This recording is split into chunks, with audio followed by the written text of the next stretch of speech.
नमो शेतकरी महासन्मान निधी योजनेअंतर्गत पात्र लाभार्थ्यांना आता वितरित करण्यात आला। या योजनेअंतर्गत 91,65,156 शेतकऱ्यांच्या खात्यात हा लाभ वर्ग करण्यात आल्याची माहिती मुख्यमंत्री फडणवीस यांनी दिली। या शेतकऱ्यांच्या खात्यामध्ये 1800 शेतकऱ्यांचा लाभ होणार असून त्यासाठी एकूण 1,892 कोटी रुपये निधी जमा करण्यात आल्याचं राज्यभरातील शेतकऱ्यांसाठी आजच्या दिवसभरातील महत्त्वपूर्ण झटपट आणि ठळक बातम्या। शेतकरी मित्रांसाठी अत्यंत महत्त्वपूर्ण निर्णय घेण्यात आला असून नमो शेतकरी योजनेच्या हप्त्याची तारीख सुद्धा जाहीर केलेली आहे। त्याचप्रमाणे पीक विम्याचं वाटप सुद्धा जाहीर करण्यात आलेलं असून पीक विम्याची तालुक्याची यादी व जिल्ह्याची यादी सुद्धा जाहीर करण्यात आलेली आहे। ती व्हिडिओमध्ये पुढे बघणार आहोत, त्यामुळे फक्त आता 2 ते 3 मिनिटे वेळ काढून व्हिडिओ शेवटपर्यंत बघत चला, जेणेकरून तुम्हाला महत्त्वपूर्ण असं अपडेट कळेल। रब्बी पीक विमा क्षेत्रात यंदा 75% घट सद्यस्थितीला पाहायला गेलं तर गत वर्षीपेक्षा 28.46 लाख तर यंदा 7.85 लाख शेतकरी सहभाग।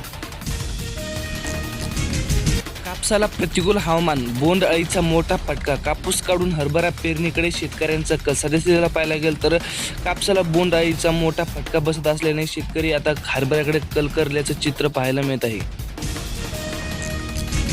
शेतकऱ्यांसाठी मोठं दिलासा देणारी बातमी सद्यस्थितीला समोर आली असून ती नमो शेतकरी योजनेच्या हप्त्या संबंधित आहे। नमो शेतकरी योजनेच्या हप्त्याचे 2,000 रुपये शेतकऱ्यांच्या बँकेच्या खात्यावरती पूर्णपणे आता जमा केले जाणार आहे। त्यासंबंधीची तारीख सुद्धा जाहीर करण्यात आलेली असून ती तारीख पुढे व्हिडिओमध्ये बघणार आहोत, त्यामुळे फक्त आता 2 ते 3 मिनिटे वेळ काढून व्हिडिओला शेवटपर्यंत बघत चला, जेणेकरून तुम्हाला दुसरा व्हिडिओ बघायची गरज पडणार नाही।